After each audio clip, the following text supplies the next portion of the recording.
Bonjour, chers amis auditeurs et auditrices de la Radio Pain du Soir. Ce matin, c'est le premier dimanche du mois d'avril. Le Seigneur nous donne cette occasion de nous approcher auprès de lui au travers de sa parole et de la prière. C'est ce que nous allons faire durant ces quelques temps que nous allons passer ensemble. Que la grâce de Dieu notre Père, l'amour manifesté à la croix par notre Sauveur et Seigneur Jésus-Christ, l'unité et la communion qui vient du Saint-Esprit soient notre partage. Nous allons prier pour commencer notre méditation. Père très saint, nous sommes là pour toi. Père très saint, nous sommes là pour toi. Père très saint, nous sommes là pour toi. Nous voici, on a tout abandonné. Nous nous approchons de la montagne sainte, Père, du trône de la grâce, pour que toi-même, tu commences ce mois avec nous. Père, tu as dit qu'au commencement était Dieu. Père, nous voulons t'avoir au commencement de ce mois d'avril. Nous voulons t'avoir au commencement de cette semaine. Nous voulons t'avoir au commencement de cette journée. Bénis ce moment, Seigneur. Soutiens-nous par ta grâce. Au nom puissant de Jésus. Amen. Amen, amen, amen, amen, amen. Comme vous le savez bien, tout le premier dimanche du mois, nous parlons de la prière. C'est le premier dimanche du mois d'avril, le premier trimestre de l'année 2023 vient de finir. Nous commençons le deuxième trimestre. Quelle grâce, quel privilège. Janvier, février, mars, premier trimestre prend fin. Aujourd'hui, nous sommes le deuxième jour du deuxième trimestre. L'année est en train d'avancer. Le Seigneur, par sa grâce, nous soutient. Ce matin, nous lisons un texte dans le psaume 107, le verset 13. Dimanche de la prière, on va un peu prier, mais lisons d'abord la parole de Dieu. Nous sommes dans Psaume, les livres de Psaume, au chapitre, bon, Psaume, on ne dit jamais chapitre, Psaume 107 seulement. Psaume 107, le verset 13. Bon, quelqu'un va se dire, mais pourquoi on ne dit pas les psaumes, les chapitres? Là, viens à l'école, je vais t'expliquer. Ce matin, nous lisons dans Psaume 107, le verset 13. Psaume 107, le verset 13. Je vais lire. Dans leur détresse, ils crièrent à l'Éternel et il les délivra de leurs angoisses. Dans leur détresse, ils crièrent à l'Éternel, il les délivra de leurs angoisses. Ce psaume est l'œuvre du roi David. Quand nous le lisons dans son entièreté, nous trouvons que ce psaume a deux parties. La première partie nous parle de la bonté de Dieu, de sa grande miséricorde. Et la deuxième partie, quant à elle, nous montre comment l'Éternel, notre Dieu, délivre Israël de la main de ses oppresseurs. Quand Israël a crié à Dieu, Dieu l'a délivré de main de ses oppresseurs. Voilà pourquoi il dit, dans leur détresse, ils crièrent à l'Éternel et il les délivra de leurs angoisses. Quelles sont les angoisses qui dérangent ta vie? Quelles sont les angoisses qui t'enlèvent le sommeil? Quelles sont les angoisses qui ne te donnent pas la paix? Ce matin, la Bible nous dit que nous devons crier à l'Éternel. Il est celui qui peut nous délivrer de nos angoisses. Non, dans ce verset, il y a deux mots-clés. Crier et angoisse. On n'a pas dit que dans leur détresse, ils prièrent. On n'a pas utilisé le verbe prier, mais on a utilisé le verbe crier. Ça a un sens, mon frère. Ça a un sens, ma soeur. Dans certaines situations, il ne suffit pas seulement de prier, mais il y a des situations que Dieu aimerait que tu cries à lui. Israël était dans une situation où il n'a pas seulement prié, mais il a crié à l'Éternel. Voilà pourquoi les textes disent que dans leur détresse, ils crièrent. Tu dois crier pour que l'Éternel intervienne dans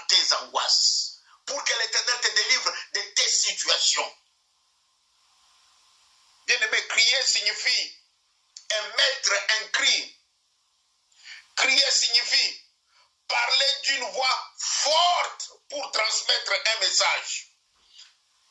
C'est-à-dire qu'il y a des situations qui nécessitent que toi et moi nous puissions crier à Dieu. Deuxième explication, le mot angoisse. L'angoisse signifie une inquiétude profonde dans le cœur. L'angoisse, c'était mal être caractérisé par la crainte et une impression d'un danger qui nous guette. L'angoisse est là quand on a la peur, on sait qu'un danger arrive, on ne sait pas d'où viendra la solution. Et cela crée dans l'homme les sentiments d'angoisse. Dans leur détresse, ils crièrent à l'Éternel et l'Éternel les délivra de leurs angoisses. Je voulus ce matin parler sur Dieu intervient quand nous l'invoquons. Dieu intervient quand nous l'invoquons. Bien-aimé, Dieu est puissant, Dieu est vivant, Dieu est capable. Quand tu l'invoques, il intervient. Dans leurs angoisses, ils crièrent à l'Éternel. L'Éternel les délivra. Ce matin, sur quoi crier à l'Éternel? Crier à l'Éternel, c'est une expression qu'on utilise souvent dans la Bible pour dire l'acte de prier, pour dire aussi l'acte d'invoquer Dieu dans des moments difficiles ou dans des moments de détresse. Crier à Dieu signifie l'acte de prier d'abord. Crier à Dieu signifie aussi l'acte d'invoquer Dieu dans des moments difficiles ou des moments de détresse. D'où il y a une différence entre prier et invoquer Dieu.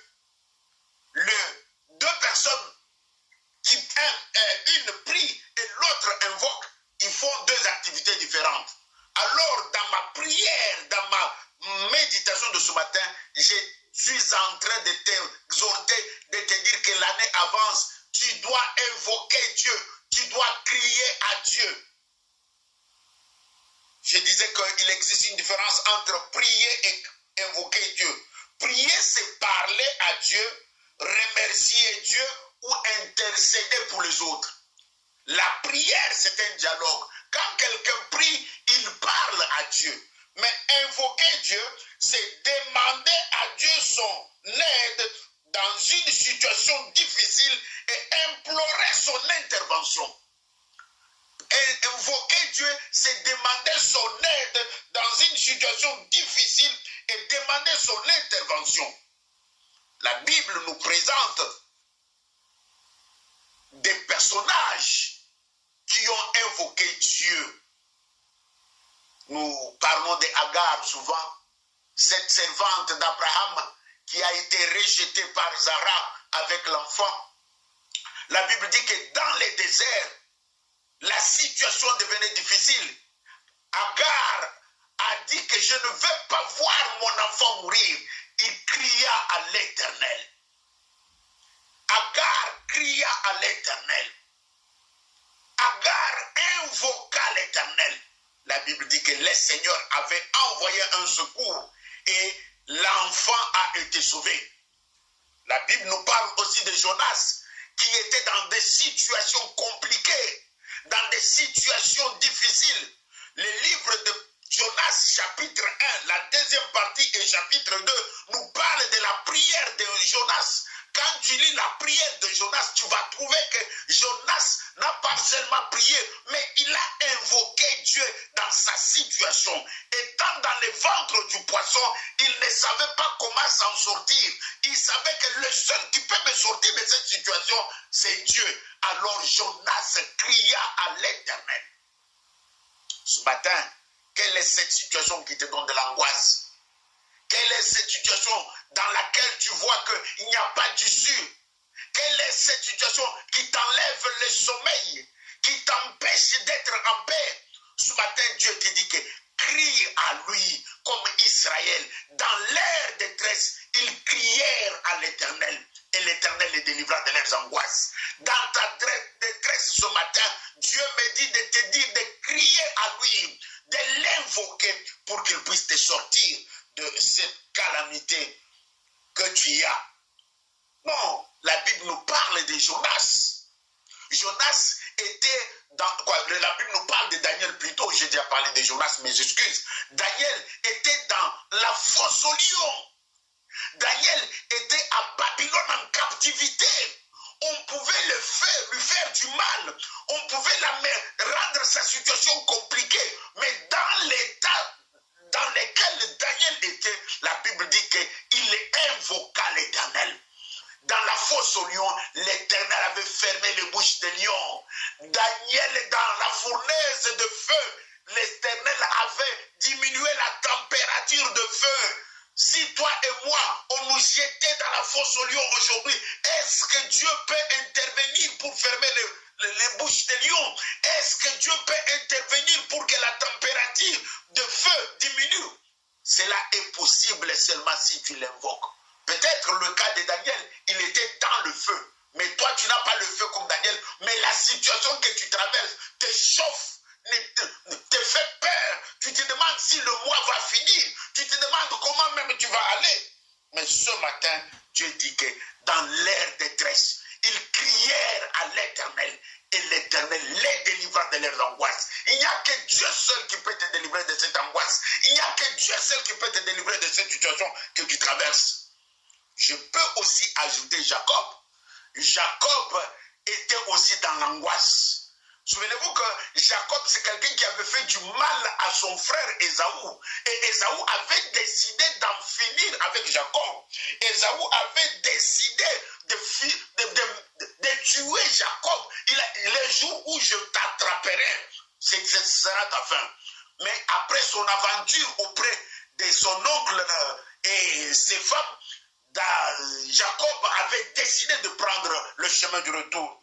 Jacob avait décidé de prendre le chemin du retour. Mais sachant que sur le chemin du retour, je rencontrerai Ésaü, il me fera du mal. Mais Jacob invoqua l'Éternel. Jacob invoqua l'Éternel. Et parce que Jacob a invoqué l'Éternel, le Seigneur a changé le mal en bien. Jacob n'a pas été tué par son frère, mais les choses étaient devenues autrement.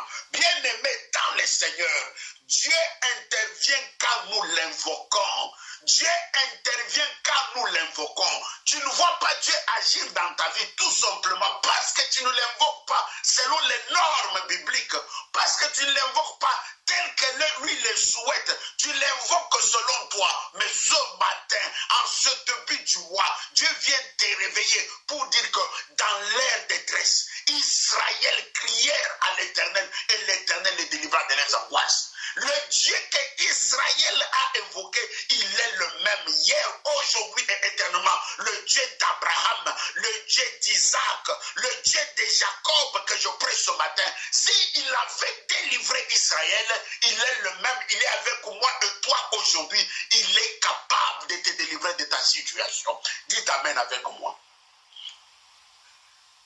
Dans leur détresse, ils crièrent à l'Éternel. L'Éternel les délivra de leurs angoisses. Dieu a délivré Agar. Dieu a délivré Jonas. Dieu a délivré Daniel. Dieu a délivré Jacob. Et la Bible est pleine de gens qui ont crié à Dieu et Dieu les a délivrés. Dans ma vie, j'ai eu des situations où je me trouvais dans des angoisses terribles. Mais j'ai crié à Dieu et l'Éternel est intervenu. Ce matin, si Dieu a agi pour moi, il peut aussi agir pour toi. Je vais ajouter un petit point. Quelle est l'importance d'invoquer ou de l'invocation de Dieu? Quelle est l'importance de l'invocation de Dieu? Ici, je parle d'invoquer Dieu. Je ne parle pas de prier Dieu. Quelle est l'importance d'invoquer Dieu? L'invocation ou invoquer Dieu est important pour le chrétien. Le chrétien doit atteindre un niveau où il invoque Dieu et Dieu intervient. Dieu est intervenu dans ma vie, Dieu est intervenu dans ma famille, j'ai vu Dieu intervenir dans mon église, j'ai vu Dieu intervenir dans les vies des gens pour qui je prie. Pourquoi? Parce qu'il est le même. Il est le même. Dieu ne change pas. Le Dieu c'est le Dieu que toi et moi nous adorons. Le Dieu tout-puissant, c'est celui-là que nous invoquons. Il est capable d'intervenir dans ta situation. La Bible nous montre qu'il est important que nous puissions invoquer Dieu. Pourquoi? Parce que l'invocation permet de nous approcher de Dieu. L'invocation permet de nous approcher de Dieu. La Bible dit, Dieu dit, approchez-vous de moi et je m'approcherai de vous. Quelqu'un qui ne s'approche pas de Dieu ne peut pas prétendre avoir la solution à son problème. C'est rapprocher de Dieu. Nous nous rapprochons de Dieu dans la prière, dans la méditation. Nous nous rapprochons de Dieu dans des moyens différents. Ce matin, Dieu veut que nous nous rapprochions de lui dans la prière. Avec cette situation, avec cette maladie, avec ce projet, avec cette angoisse que tu as, approche-toi de Dieu. L'invocation nous permet de nous approcher de Dieu. Deuxièmement, l'invocation nous permet de chercher l'aide de Dieu. L'invocation nous permet de chercher l'aide de Dieu. Dieu lui-même déclare, vous me chercherez et vous me trouverez si vous me cherchez de tout votre cœur. Vous me chercherez, vous me trouverez si vous me cherchez de tout votre cœur. L'invocation nous permet de chercher Dieu, chercher l'aide de Dieu. Et la Bible nous dit dans le livre des Actes au chapitre 2, au verset 21, que l'invocation permet d'être sauvé. J'aime bien ce verset. Quiconque invoquera mon nom sera sauvé. Acte 2, 21. Quiconque invoquera mon nom sera sauvé. Tu dois invoquer Dieu dans ton mariage. Tu dois invoquer Dieu dans la situation de tes enfants. Tu dois invoquer Dieu dans ce voyage que tu veux faire. Il est très important d'invoquer Dieu. Je terminerai par comment invoquer Dieu. Nous devons invoquer Dieu par la prière. Nous devons invoquer Dieu par sa parole. Quand on dit invoquer Dieu par sa parole, cela signifie que Dieu t'a déjà parlé. Dieu t'a fait des promesses. Tu as eu des paroles prophétiques par rapport à cette situation. Alors, c'est avec ça que tu dois invoquer Dieu. Invoquer Dieu par la parole. Dieu a déclaré que tu es déjà guéri, même s'il y a encore de bobos dans le corps, même s'il y a encore de douleurs. Mais parce que Dieu a déclaré, c'est avec cette parole-là que tu dois l'invoquer. Confesser et déclarer dans ta situation. Comment invoquer Dieu? Invoquer Dieu par la prière. On doit s'engager dans des programmes de prière. Il y a des fois, tu peux prendre 1 mois de prière. Tu peux prendre 2 mois de prière. Tu peux prendre 3 mois de prière. Pour un problème, il m'arrive, moi, de faire des mois et 2 mois de prière pour un seul sujet. Et à la fin, je vois toujours Dieu honorer son nom. Pourquoi? Parce que je l'invoque dans la prière. Ce matin, je prie qu'en rapport avec cette situation que tu traverses, que tu invoques Dieu. Que tu invoques Dieu. Des situations difficiles devant Dieu n'existent pas. Des situations impossibles devant Dieu n'existent pas. Dieu est celui qui dit un mot et la mer se sépare en deux. Dieu est celui qui appelle à l'existence ce qui n'existe pas. Dieu est celui qui peut déclarer et les choses changent. Ne regarde pas aux paramètres autour de toi. Oh, parce que l'État a dit, parce que ça on a dit, parce que non. Dieu est Dieu. Dieu est Dieu. J'ai vu une femme accoucher sans matrice. Parce que Dieu est Dieu. J'ai vu des gens avec des cancers revenir en bonne santé parce que Dieu est Dieu. J'ai vu quelqu'un dont la situation était pourrie. C'était déjà fini. On le mettait déjà dans l'avion pour l'amener en Afrique. Mais Dieu est intervenu. Il a eu même la nationalité. Dieu est Dieu. Pourquoi tu es abattu? Pourquoi t'inquiètes-tu? Dieu intervient quand nous l'invoquons. Dieu intervient quand nous l'invoquons. Il n'est pas encore intervenu dans ta vie parce que tu ne l'as pas encore invoqué comme il faut. Comment invoquer Dieu? Nous devons invoquer Dieu par les jeûnes. Nous devons invoquer Dieu par les jeûnes. Le jeûne, c'est très capital.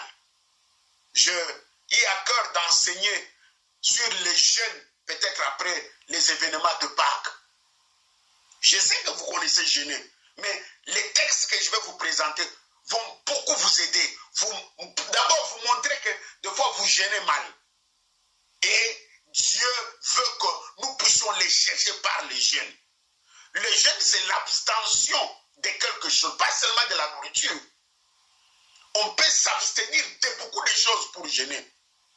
Et il y a des situations que Jésus lui-même a dit à ses disciples que ces démons ne peuvent partir que par les jeûnes et la prière. Mais toi, pour ta situation, tu es incapable de jeûner. Au contraire, les démons qui est caché derrière ta situation nécessitent le jeûne. Et les jeûnes que nous devons faire doivent être deux fois proportionnels au problème. Toi, tu as un grand problème, tu jeûnes un jour. Ça ne va pas se réaliser, mon frère. C'est comme si tu avais un très grand arbre, mais tu veux couper avec la machette. Tu feras combien de temps? Voilà pourquoi ta situation dure. Un arbre qui a un tronc géant, on ne peut pas le couper avec la machette. Pourquoi? Parce qu'avec la machette, tu risques de faire 5 ans. Ta situation dure parce que toi, tu utilises la machette pour un grand arbre. Un grand arbre qui a un arbre qui a un tronc grand, on utilise les tracteurs, on utilise des machines électriques. Les machines électriques, il suffit d'appuyer et l'arbre est par terre. De même que ta situation nécessite les machines spirituelles qui sont le jeûne, jeûner, pas un jour, pas des jours, jeûner même en dormant par terre, jeûner même.